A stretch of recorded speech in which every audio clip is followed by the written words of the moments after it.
Election में सबको level playing field मिलनी चाहिए। जैसे मुस्लिम लीग नून को लेवल प्लेइंग फील्ड मिली हुई है, इसी तरह सबको मिलनी चाहिए। नवाज शरीफ को जो प्रोटोकॉल मिल रहा है उससे अवाम में तासुर है कि ये बड़ा लाडला है। पीपल्स पार्टी रहनुमा खुर्शीद शाह का बोल न्यूज़ को इंटरव्यू, कहा समझ नहीं आ रहा तारीख क्यों दोहराई जा रही है। कोशिश हमारी है कि इलेक्शंस हों और लेवल प्लेइंग फील्ड सब जमातों को मिले। मुस्लिम लीग को जो मिली हुई है उसको ऐसा ही दे। मुस्लिम लीग नून की वजह से, उनकी अपनी गलती की वजह से, हमारे दोस्त हैं, हम उनको कहते हैं कि जो मियाँ नवाज शरीफ के साथ प्रोटोकॉल है और एक्सपोज प्रोटोकॉल है, जिससे लोग ये कहने के शुरू हो गए जो नहीं होना चाहिए कि ये बड़ा लाडला है, ये लफ्ज़ कोई अच्छा नहीं है सियासतदान के लिए। मुझे पता नहीं है कि मियाँ साहब ने ये सारी चीज़ें क्यों की है या उसकी पार्टी ने क्यों करवाई है।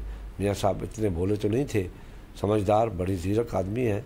ये गलती कैसे की है कि एक्सपोज हो गए हैं कि उनके ऊपर पलड़ा भारी है। मगर हमें देख के बड़ा अफसोस हो रहा है कि 15-20 साल के बाद फिर वही इल्ज़ाम तराशियाँ, वही सख्त लहजा आ रहा है। तो अगर यही वजह रही तो पाकिस्तान की जो इलेक्शन है, मैं नहीं समझता कि वो पार्शल।